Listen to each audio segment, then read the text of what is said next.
Bueno, como veis, este estudio va a ser grabado y va a ser emitido posteriormente, pero vamos a retomar en Efesios, capítulo 2, versículos 8 a 10. Hace unos días estaba a punto de salir de mi casa cuando observé al final de un pasillo, vivimos en una comunidad con 3 bloques, que venía un vecino cargado, muy cargado con bolsas de basura. Entonces pensé que sería bueno tener la cortesía de mantenerme en la puerta para sujetar la puerta y que él pudiese pasar. Pero el hombre avanzaba lentamente mientras yo sujetaba la puerta y cuando ya por fin llega, pasa delante de mí sin decir absolutamente nada, ni gracias, ni hola, ni nada, y va derecho a tirar la basura, ¿no? Aquello me ofendió mucho, porque yo tuve gracia con él y él no agradeció mi gracia. Y me hizo pensar cómo se sentirá Dios en un mundo sobre el que derrama gracia constantemente, hace salir su sol, a veces calienta mucho, envía su lluvia, mantiene la siembra y la sementera, mantiene los ciclos de la vida para que todos podamos subsistir, y las personas no solo no reconocen su gracia, sino que además la niegan atribuyéndola o a otros dioses o al mero funcionamiento de las cosas. ¿Cómo tiene que sentirse Dios con esta actitud de los seres humanos? Y es que si hay algo que al ser humano caído le cuesta entender y admitir, es que vive por la gracia de otro, que vivimos por la gracia de Dios. Y hoy vamos a ver cómo no solamente vivimos por la gracia de Dios, sino que, por supuesto, la salvación con mayúsculas es obra de la gracia de Dios. Y vamos a leer el pasaje en Efesios capítulo 2, versículos 8 a 10, este conocido pasaje que os decía, y que dice así: Porque por gracia sois salvos, por medio de la fe, y esto no de vosotros, pues es don de Dios, no por obras, para que nadie se gloríe, porque somos hechura suya, creados en Cristo Jesús para buenas obras, las cuales Dios preparó de antemano para que anduviésemos en ellas. Ahora, ¿de qué hablamos cuando hablamos de gracia? ¿Hablamos todos los cristianos en el mundo de lo mismo? ¿Entendemos todos los cristianos la misma cosa acerca de la gracia? Pues el Catecismo Católico dice que la gracia es el favor, el auxilio gratuito de Dios para responder a su llamado, llegar a ser hijos de Dios, hijos adoptivos, participantes de la naturaleza divina, de la vida eterna. Lo que el Catecismo Católico quiere decir es que todas las personas se salvan por gracia, pero no como nosotros lo entendemos, sino que la gracia opera en el hombre la capacidad de conducirse de tal manera que pueda alcanzar su salvación. ¿Entendéis la diferencia? Entonces, eso es lo que dice el Catecismo, ¿no? Podemos decir que la gracia de Dios nos faculta para responder al llamado de Dios en nuestra salvación. Ahora, ¿de qué manera? ¿Cómo? Pues la gracia de Dios nos faculta para recibir el sacramento del bautismo, aunque esto más bien faculta a tus padres, ¿no?, que a ti, porque te bautizan de pequeño, a través de la fe que obra por el amor, por la caridad, es decir, para tratar o para incorporarte a un proceso que dura toda la vida. La gracia de Dios te sostiene para ocuparte en buenas obras durante toda tu vida, y también a través del sacramento de la reconciliación, que tiene lugar cuando se ha cometido pecado mortal. Entonces, ¿la gracia de Dios salva a las personas? Sí. ¿Cómo? Haciendo que las personas cooperen juntamente con Dios para su propia salvación. Esto es lo que el Catecismo Católico entiende por gracia. Ahora, ¿es posible que un pecador se salve solamente por gracia, sin ninguna obra de su parte? Pues escuchad lo que dice el Concilio de Trento en uno de sus artículos. Si alguno dijere que el impío se justifica por la sola fe, de modo que entienda no requerirse nada más con que coopere para conseguir la gracia de la justificación, y que por parte alguna, es necesario que se prepare y disponga por el movimiento de su voluntad, sea anatema. Lo resumo. Si esperas salvarte solo por la gracia de Dios sin hacer nada tú, eres anatema. ¿Vale? Ahora, la palabra de Dios nos dice, porque por gracia sois salvos. Y no añade absolutamente nada más, ¿no? Dice, por gracia sois salvos. Y os propongo considerar esta tarde brevemente 3 principios en estos 3 versículos. En primer lugar, versículo 8, cómo somos salvos. En segundo lugar, versículo 9, cómo no somos salvos. Y en tercer lugar, para qué somos salvos. Versículo 10. Así que vamos a empezar. Somos salvos por gracia. Ya lo dijo en el capítulo 2, versículo 5, dice que estando nosotros muertos en pecados, nos dio vida juntamente con Cristo, por gracia sois salvos. Versículo 5. Ahora, como las grandes palabras teológicas pueden significar o pueden tener matices diferentes, es importante entender lo que esa palabra, gracia, significa en nuestro contexto. Y en nuestro contexto significa que nuestra condición, cuando Dios vino a nosotros, era de muerte espiritual, era de bancarrota absoluta, era de perdición, muertos en delitos y pecados. Y estando en esa situación, que es definida en el versículo 2 como hijos de ira, en el versículo 3, que nos define como hijos de ira, es cuando Dios viene a nosotros y nos trae su gracia para salvación, nos da vida juntamente con Cristo. De manera que lo que hemos visto hasta aquí en este capítulo, en ningún lugar hay una participación humana en forma de obras, sino simplemente la recepción de una misericordia y del amor de Dios para aquellos que estaban muertos en delitos y pecados.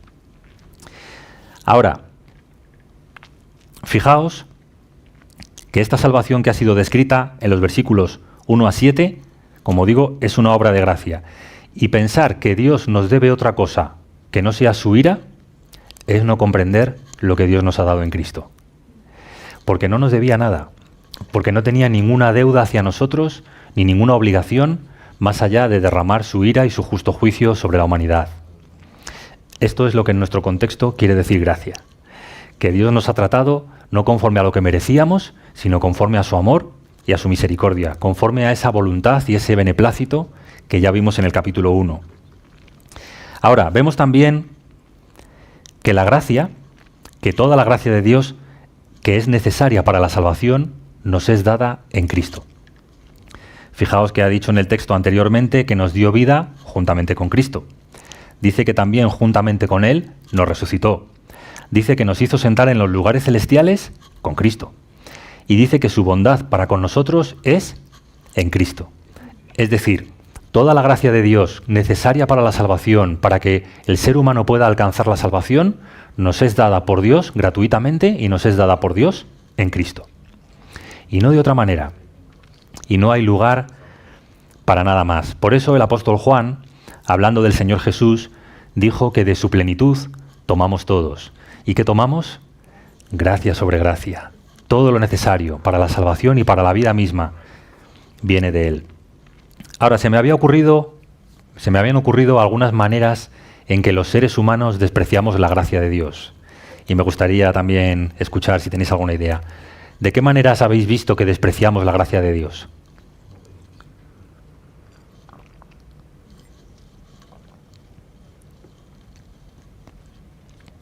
Queriendo hacer algo para caer en gracia.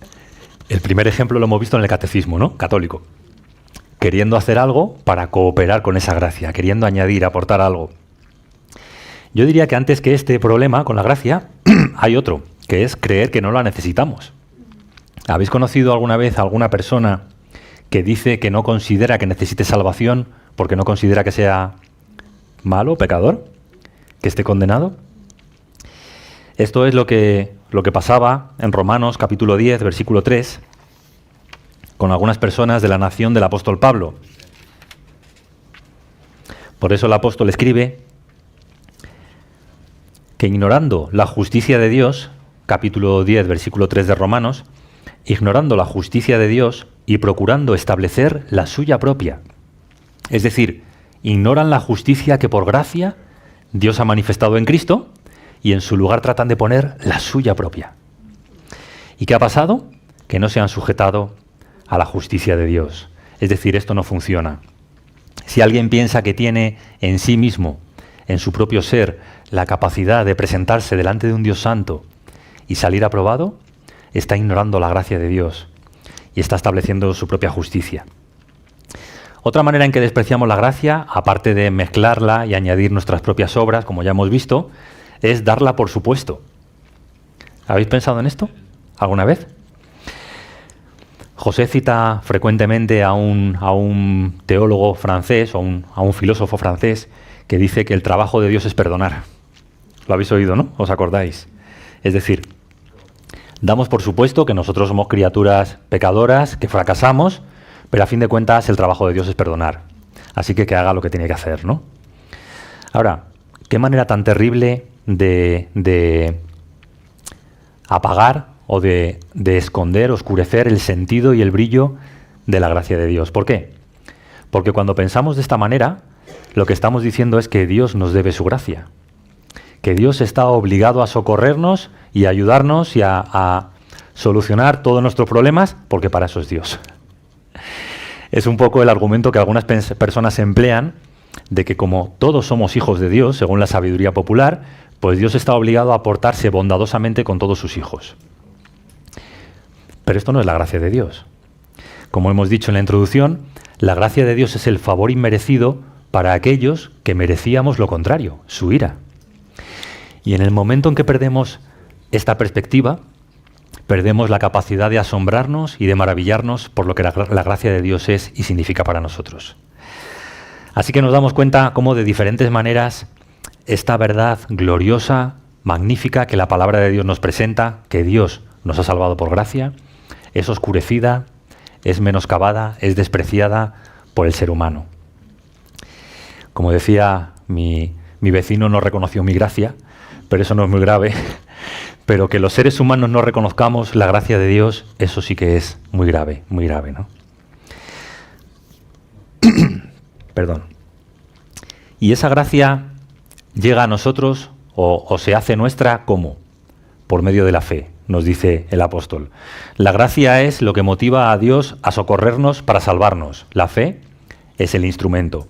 Ahora, es importante entender que la fe en sí misma no salva. No es la fe lo que nos salva. Quien nos salva es Cristo. Y la manera en que hacemos nuestra la salvación de Cristo es por la fe.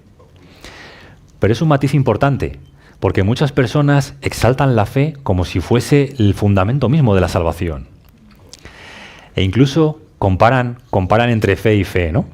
Y se glorían de que tienen una fe grande y fuerte en las promesas de Dios. Pero realmente con una fe como un grano de mostaza, con una minúscula fe en la persona correcta, que es el Señor Jesucristo, es suficiente para obtener la salvación que Dios nos da en Cristo. Así que no es la medida de la fe lo que nos va a salvar, sino el objeto de la fe, es decir, Cristo, el Salvador. Y dice después el apóstol que esto no de vosotros, volvemos a Efesios, versículo 8, esto no de vosotros, pues es don de Dios. Y aquí vuelve a apuntalar esta verdad que ya hemos dicho, que no se trata de que el ser humano coopere con la gracia de Dios, que no es de nosotros, que esto viene de Dios. Ahora, me ha resultado curioso ver cómo cualquier detalle puede prestarse a distintas interpretaciones, ¿no? Entonces ha habido a lo largo de la historia de la Iglesia diversas interpretaciones acerca de esta palabra, de esto no de vosotros. ¿Qué es esto? ¿A qué se refiere el apóstol Pablo con esto? Pues fijaos que en el mundo evangélico conservador hay hasta 3 interpretaciones diferentes.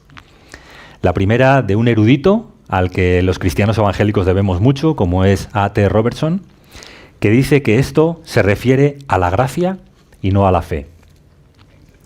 ¿Por qué? Pues lo basa en 2 argumentos. Uno gramatical y otro lógico.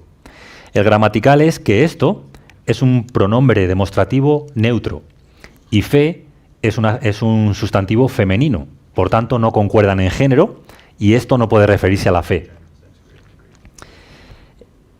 Entonces, el argumento lógico es que la gracia que nos salva obviamente procede de Dios, pero la fe es nuestra parte.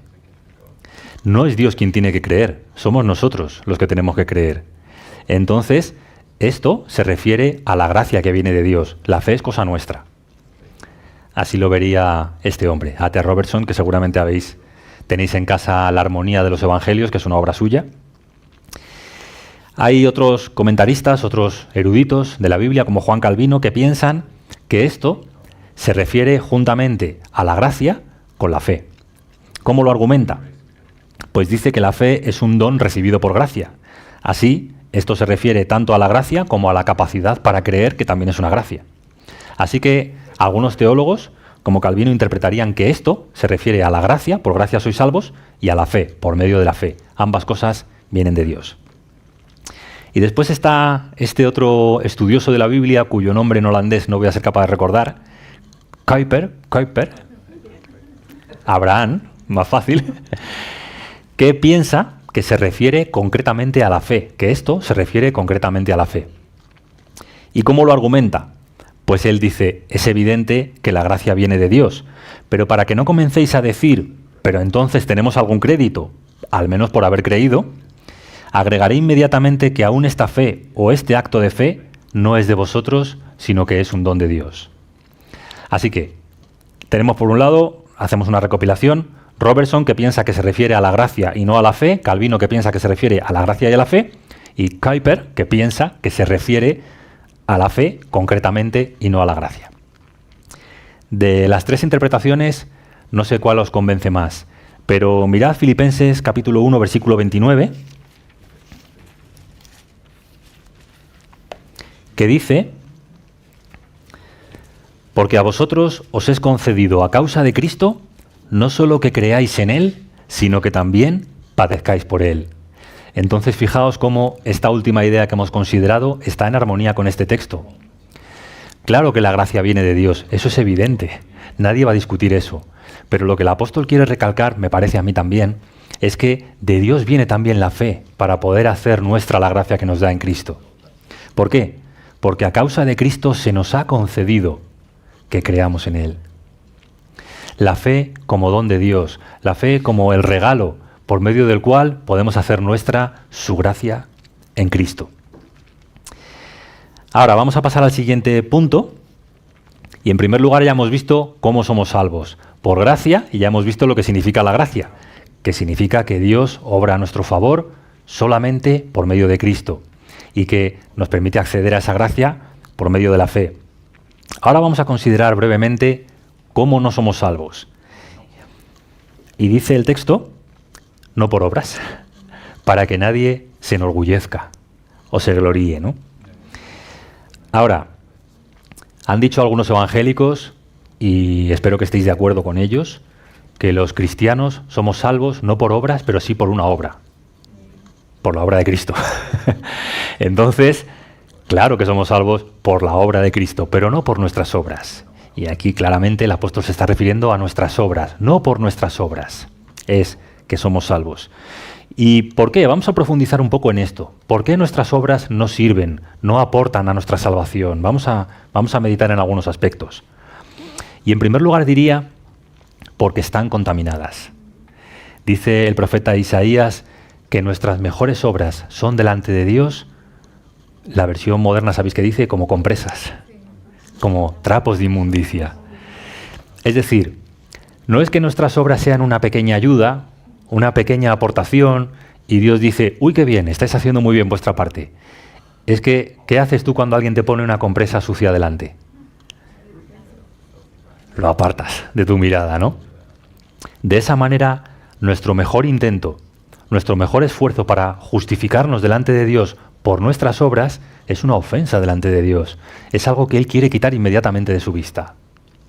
Así que nuestras mejores obras están contaminadas, no pueden agradar a Dios. ¿Por qué? Porque Dios no está viendo solamente la obra como nosotros. Dios está viendo el origen de la obra. Y el origen de la obra es un corazón contaminado por el pecado. Y todo lo que sale de un corazón contaminado está mal. ¿Sabéis que hay manantiales que brotan de la tierra en lugares con mucho azufre y muchos metales pesados que son venenosos para el ser humano? Pero, ¿qué pasa si vas, en lugar del lunes, martes, miércoles o jueves, vas el viernes y coges un poco de agua de ese manantial? ¿Puede ser que ese día esté buena el agua? No, porque siempre brotan de un manantial contaminado. Siempre va a ser un agua venenosa. Del mismo modo, las obras que brotan del corazón pecador del ser humano siempre están manchadas de pecado. Nos recuerda Lucas el evangelista, como el Señor Jesús dice a los fariseos, pero los fariseos somos todos, cuando tratamos de justificarnos delante de Dios por nuestras obras. Dice, vosotros os justificáis a vosotros mismos delante de los hombres, mas Dios conoce vuestros corazones, porque lo que los hombres tienen por sublime, delante de Dios es abominación. Aunque a nosotros nos pueda parecer que nuestras propias obras son justas o que las obras de otras personas son justas, Dios que ve el corazón ve la abominación, ve la mancha, ve la suciedad de la cual emanan nuestras mejores obras. El gran predicador inglés puritano George Whitefield escribió: «Necesito arrepentirme hasta de mi arrepentimiento. Incluso mis lágrimas deben ser lavadas con la preciosa sangre de Cristo». Es decir, la obra más pura que tú pensases que puedes atribuirte delante de Dios, como tu propio arrepentimiento, está manchada por el pecado. Ahora, vamos a pasar a otro punto. Nuestras propias obras no pueden justificarnos delante de Dios porque están contaminadas. Pero suponiendo que fueran obras justas, ¿cómo iban a compensar las malas obras? ¿Entendéis este punto? Vale, somos capaces, supuestamente, de hacer cosas buenas. ¿De qué manera las cosas buenas anulan o abrogan las cosas malas que hacemos? Y es que muchas personas tienen una mentalidad de que Dios nos va a juzgar como en una balanza y va a pesar las buenas obras que supuestamente podemos hacer, ya hemos visto que no, con las malas obras que continuamente hacemos. ¿Y cuál va a ser el resultado? Depende. Si en tu vida abundan las buenas obras, entonces va a ser un resultado favorable. Pero si abundan las malas obras, entonces no. Ahora, esto no es lo que dice la Biblia. Lo que dice la Biblia, y podemos leer lo que dice Santiago, es que el que ofendiere... Vamos a leerlo, Santiago capítulo 2.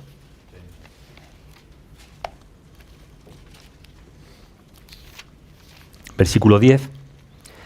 Dice, fijaos qué palabra tan contundente, si estamos pensando en una balanza y en una justificación de balanza. Dice, porque cualquiera que guardare toda la ley, es decir, eres eficaz haciendo buenas obras, guardas la ley, estás haciendo lo que a Dios le agrada, muy bien, pero mira, dice, pero ofendiere en un punto, se hace culpable de todos. Es decir, en el momento que se te puede imputar un solo pecado, ya no hay nada que hacer. La condenación está sobre ti. Por eso hay que descartar también esta idea de la balanza, de las buenas obras compensando las malas. Otra cuestión acerca de las obras y nuestra salvación es que tratar de añadir nuestras obras para nuestra salvación, como cooperación, como ayuda, significa decir que la obra de Cristo no es suficiente. No basta. Necesita ayuda. Necesita que nosotros aportemos algo más. Y nos damos cuenta de cómo la Biblia insiste una y otra vez en que fe y obras son términos excluyentes. O buscamos justificarnos delante de Dios por la gracia de Dios en Cristo solo por la fe, o buscamos hacerlo por las obras. Pero no hay una manera de llegar a una mezcla o de llegar a un término medio. Son cuestiones incompatibles. Hay textos interesantes para mostrar esto. Uno de ellos está en Filipenses, capítulo 3, en el que el apóstol Pablo nos recuerda su pasado como religioso, como fariseo. Y notad la fuerza del argumento en el versículo 4 hasta el 9, dice... Bueno, vamos a leer desde el 3. Dice, nosotros somos la circuncisión, se está refiriendo a los creyentes verdaderos. Dice, los que en espíritu servimos a Dios y nos gloriamos en Cristo Jesús, no teniendo confianza en la carne. Ahora, va a hacer lo que es un flashback, ¿no? Se dice así, en las series, flashback, un recuerdo de su pasado en el judaísmo. Y dice, aunque yo tendría también de qué confiar en la carne. Si alguno piensa que tiene de qué confiar en la carne, yo más. Circuncidado al 8º día, del linaje de Israel, de la tribu de Benjamín, hebreo de hebreos. En cuanto a la ley, fariseo. En cuanto a celo, perseguidor de la iglesia. En cuanto a la justicia que es en la ley, y entendemos esta frase en términos humanos, irreprensible. Pero mira lo que dice el versículo 7. Pero cuantas cosas eran para mi ganancia, las he estimado como pérdida por amor de Cristo. Y ciertamente aún estimo todas las cosas como pérdida por la excelencia del conocimiento de Cristo Jesús, mi Señor, por amor del cual lo he perdido todo, y mirad, y lo tengo por basura, para ganar a Cristo. Aquí vemos a un hombre que en un momento de su vida ha comprendido que la única manera de ser salvo y de encontrar paz y justicia perfecta delante de Dios no tiene nada que ver con lo que Él ha estado haciendo. No tiene nada que ver ni con su linaje ni con la observancia externa de los ritos y ceremonias de la ley. Tiene que ver únicamente con ser hallado en Cristo, con la justicia de Cristo puesta en su cuenta. Es su única esperanza. Y el último argumento en cuanto al por qué las obras no pueden salvarnos, no pueden justificarnos, sino solamente la gracia, es porque si la salvación, o en la salvación, mejor dicho, tuviesen parte nuestras obras, nunca podríamos tener seguridad de salvación. Fijaos, nuestras obras nos llevan a la inseguridad. ¿Cómo puedo tener paz con Dios dependiendo de mis propios esfuerzos?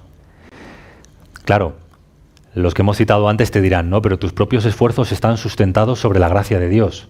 Sí, pero ¿y si no los haces? ¿Y si no eres obediente a esa gracia? ¿Y si no buscas diligentemente cooperar con esa gracia para hacer las obras necesarias? ¿Serás salvo? Ahora, nos damos cuenta de que en nuestro contexto, Pablo está diciendo claramente, por gracia sois salvos, y lo está atribuyendo como una cosa hecha, presente, ya lo sois. No es que un día cuando os presentéis delante del juicio de Dios se evaluará si lo sois. Es que aquí y ahora, si habéis recibido la gracia de Dios en Cristo, ya lo sois. Esto es algo también importante, porque nos libera del espíritu de esclavitud bajo el que viven todas las religiones que incluyen sus esfuerzos como un medio para alcanzar justicia delante de Dios. Es un esfuerzo, como sabemos, condenado al fracaso.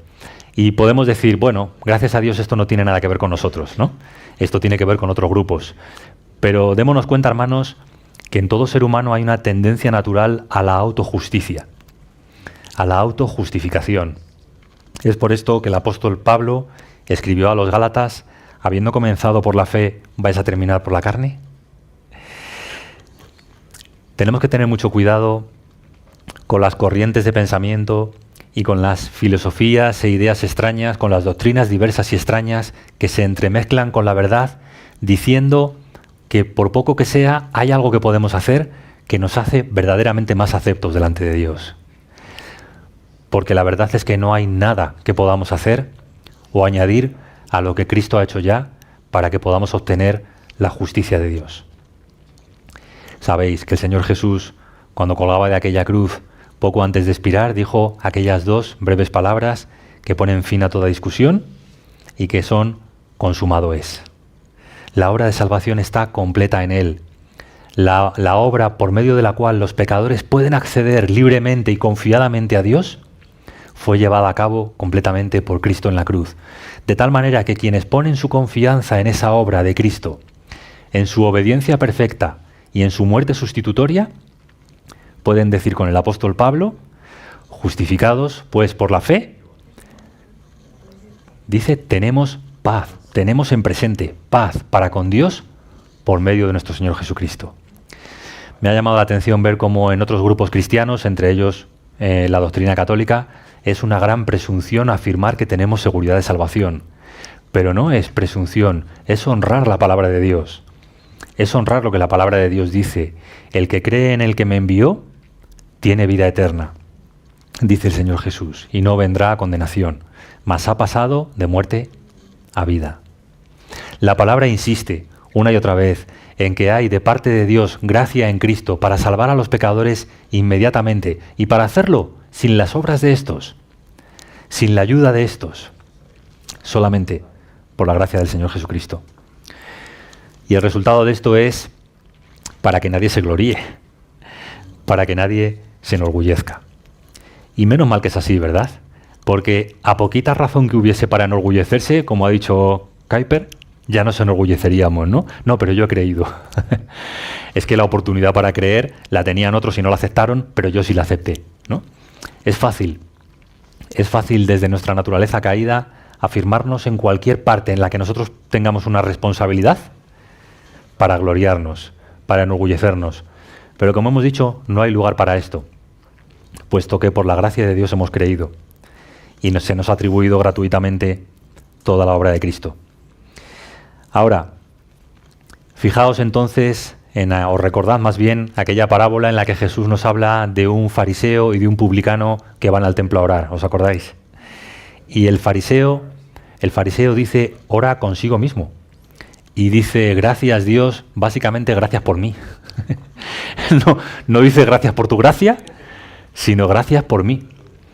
Y a continuación expone un catálogo de sus virtudes, empezando porque no soy como los demás hombres. Ahí está el orgullo humano, ¿no? Vale, puede que no sea perfecto, pero no soy como los demás hombres. ¿Y qué hago? Pues ayuno 2 veces a la semana, doy diezmos de todo lo que gano, soy lo que yo llamaría una buena persona. Soy alguien, Dios, de quien tienes que estar orgulloso. Viendo la gentuza que hay por ahí, como mi vecino, que le sujeto la puerta y no dice ni gracias, yo soy de lo mejor que he visto en esta tierra. ¿Personas buenas en este mundo? Yo. Qué fácil es verse así cuando nos comparamos con los demás. Algunas personas piensan que Dios no tiene sentido del humor. Yo creo que Dios a veces caricaturiza, ironiza acerca de nuestro orgullo. Y lo hace con razón. Ahora, podemos ver en la parábola el contraste con ese publicano. Ya sabéis, los publicanos, lo peor de la sociedad judía, ¿no? Aquellas personas que siendo judíos trabajan para los intereses del Imperio Romano, cobrando impuestos a sus propios compatriotas. Junto con las prostitutas, lo peor. Este hombre, dice la parábola, no se atreve a alzar los ojos al cielo. Y se golpea. Para mí es un símbolo mediante el cual está reconociendo que merece el trato más severo y la ira de Dios. Se golpea. Y simplemente puede balbucear estas palabras: sé propicio a mi pecador. Aquí vemos a un hombre que sabe lo que puede aportar delante de Dios. Nada. No tiene nada más que miseria, más que podredumbre, más que vergüenza, más que pecado. Y dice el Señor, os digo que éste se fue justificado a su casa. Esto es la gracia de Dios. La gracia de Dios incomprensible para el ser humano. Gracia por medio de la cual Dios salva al que no lo merece y al que sabe que nunca lo merecería. Gracia por medio de la cual la obra de Cristo es suficiente para salvar a los pecadores. Si dentro de ti algo te dice que Dios te ha salvado porque ha visto en ti algo que te diferencia de las demás personas, no has comprendido la gracia de Dios. Porque la gracia de Dios es salvación para el que no la merece. Para el peor de los pecadores, dice el apóstol Pablo, entre los cuales yo soy el primero. Y qué maravilla que sea así, ¿verdad? Qué maravilla para los pobres en espíritu, para los que tenemos hambre y sed de justicia, para los que sabemos que en nuestra vida y en nuestro ser no hay más que hinchazón y podrida llaga, que desde la coronilla hasta la planta del pie estamos enfermos y no podemos hacer nada por nosotros mismos. Pecadores, vino Cristo a salvar. Qué buena noticia. ¿Para qué fuimos salvos? Pues dice, versículo 10, que somos hechura suya, creados en Cristo Jesús. Y hay que atender un momento a estas palabras, porque antes de hablar de las buenas obras, como este pasaje habla de las buenas obras, hay que asentar una vez más y hay que afirmar lo que somos y por qué lo somos. Y dice que somos hechura suya, creados en Cristo Jesús. ¿Hechura de quién? Hechura de Dios, ¿no? Dios nos ha creado en Cristo. Hay un texto particularmente interesante para comprender que está en el Evangelio de Juan, en el capítulo 1. Y vamos a leer el versículo 13. El versículo 13 nos está hablando de los hijos de Dios. Y dice que los hijos de Dios no son engendrados de sangre, es decir, no proceden de una familia, ni de un linaje, ni de un pueblo. No. Dice ni de voluntad de carne, ni de voluntad de varón. Es decir, los hijos de Dios no son aquellos que se han empeñado en ser hijos de Dios. Los hijos de Dios son aquellos que, como dice aquí, han sido engendrados de Dios. Por Dios solamente. Creados, como dice en nuestro texto, hechura suya, creados en Cristo Jesús. Ahora, el Catecismo Católico dice que nosotros podemos cooperar con nuestras obras a la gracia que recibimos. el apóstol Juan dice que Dios es el que hace a los hijos de Dios, creándolos en Cristo. ¿Y cómo es esto? Dice el versículo anterior, a los que le recibieron, se refiere a Cristo Jesús, a los que creen en su nombre, les dio esa potestad, ese derecho de ser llamados hijos de Dios. Y otra vez es un término presente. Al que cree, al que recibe a Jesús, desde ese mismo momento, tiene la autoridad de Dios para llamarse a sí mismo hijo de Dios. Esto no es una presunción. Esto es honrar lo que la palabra de Dios dice. Esto es hacer honor a la verdad de que en Cristo Jesús el peor de los pecadores puede ser salvo, no por el mérito del pecador, sino por la gracia de Dios, por la bondad de Dios, por la misericordia de Dios. Este es el evangelio que creemos y el evangelio que predicamos, el evangelio que vemos en la Biblia. Y vemos también entonces que la salvación no es un proceso, como enseñan otros grupos cristianos, ¿no? La salvación no es algo en lo que tenemos que participar y ya veremos un día. La salvación es un acto inmediato, es una creación de Dios, inmediata, en el mismo momento. Por eso dice también el apóstol Pablo, si alguno está en Cristo, nueva criatura es. No será un día, sino es, al momento de estar en Cristo. Y sabemos que la manera de estar en Cristo es por la fe. Entonces, una vez que estamos en Cristo, una vez que hemos asentado este principio otra vez con claridad, que es por la obra de Dios en nosotros, por su gracia, por la fe que nos ha concedido para creer en su Hijo, una vez que hemos sido hechos nuevos, perdonados, salvados, justificados, que estamos en paz con Dios, entonces es cuando aparecen las buenas obras. Y siento que esto lo repito casi en cada estudio, pero debería asombrarnos que tantas personas todavía no entienden esto, que siguen mezclando esas buenas obras como un requisito para alcanzar el favor de Dios y para llegar a ser hijos de Dios. No, es la consecuencia, es el resultado de lo que Dios ha hecho. De hecho, fíjate en un detalle del texto interesante. Esas buenas obras, ¿hasta qué punto no te justifican que son de Dios? Las buenas obras son de Dios. No son tus buenas obras. Son las obras que Dios ha preparado para que anduviésemos, sus hijos, en ellas. Hasta ese punto no podemos gloriarnos ni podemos pensar que podemos aportar algo. Esas buenas obras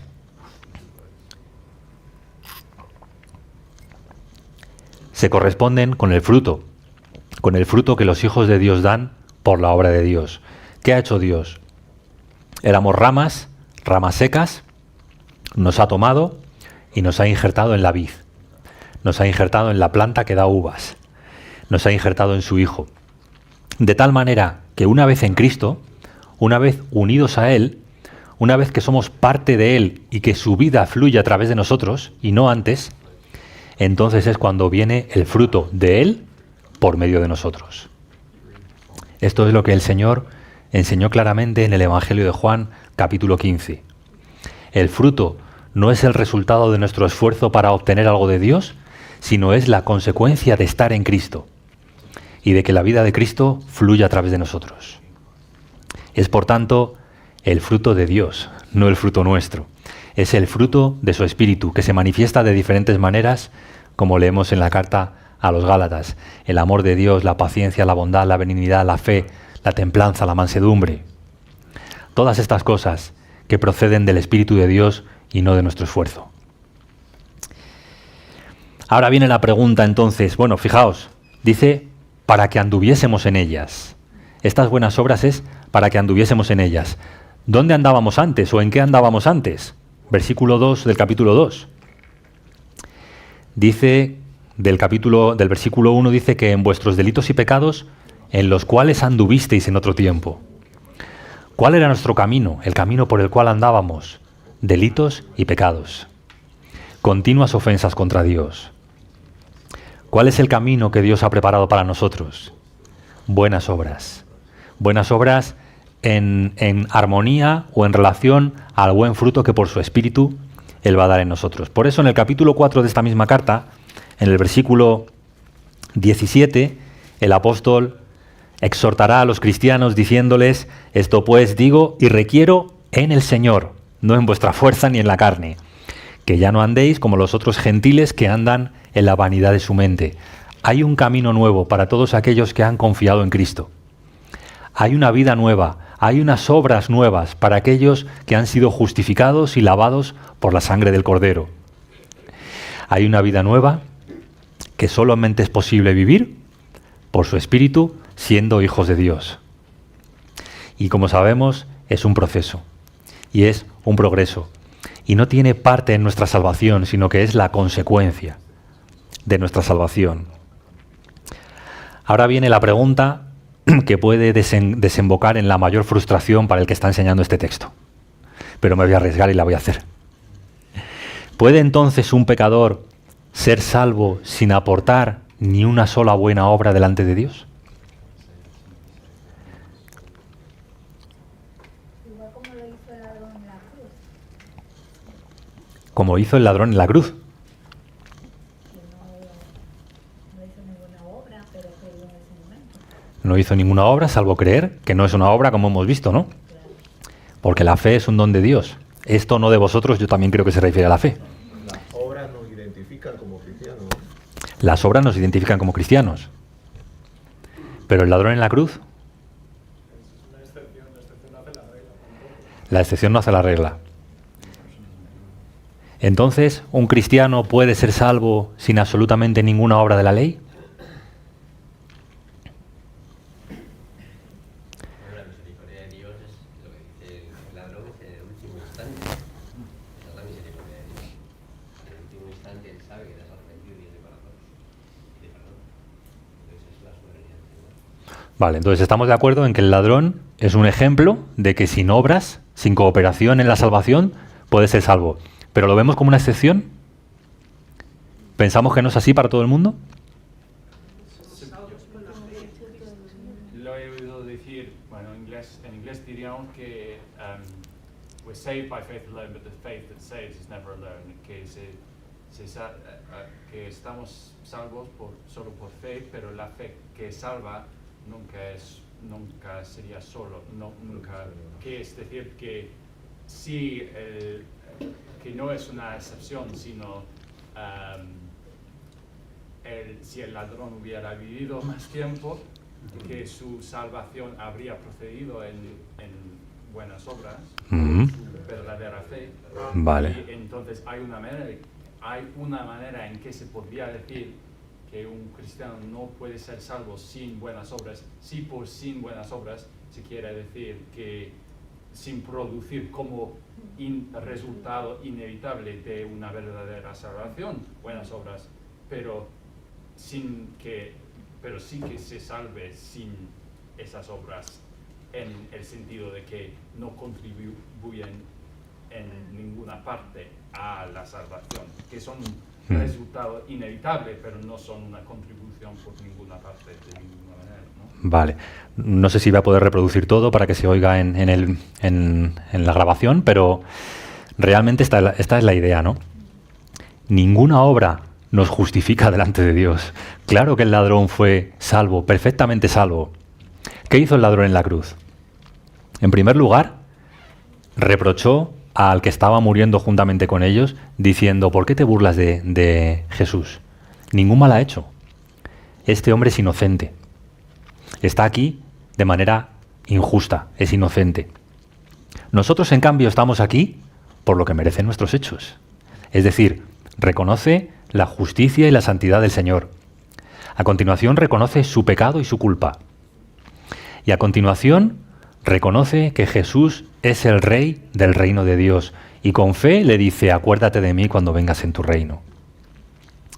Y entonces el Señor le dice, bueno, como has sido muy malvado y no te ha dado tiempo a hacer buenas obras, después de unos años en el purgatorio, te recibiré en mi reino. No, le dice, espero que tengas familia piadosa, que dé dinero al Sanedrín y que dé dinero en el templo, y entonces, por medio de las obras de otras personas, ya que a ti no te va a dar tiempo a hacerlas, por medio de las obras buenas de otras personas, tu alma sea librada de la condenación que mereces. El Señor dice, de cierto te digo que hoy estarás conmigo en el paraíso. Hermanos, Que la salvación es por gracia significa que no hemos merecido nunca la salvación, que no la merecemos y que nunca la mereceremos. Que no hay obra que podamos aportar, que no hay justicia propia que podamos poner en la balanza, que está todo hecho, que está todo cumplido por Cristo y en Cristo. El fin de la ley es Cristo para justicia a todo aquel que cree.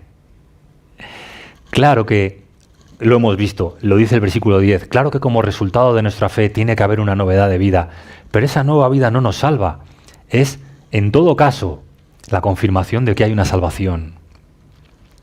Y claro que es importante tener en cuenta esto, si el ladrón hubiese vivido, si habría dedicado a seguir robando al prójimo, pues creemos que la gracia de Dios que lo salvó lo habría transformado, ¿no?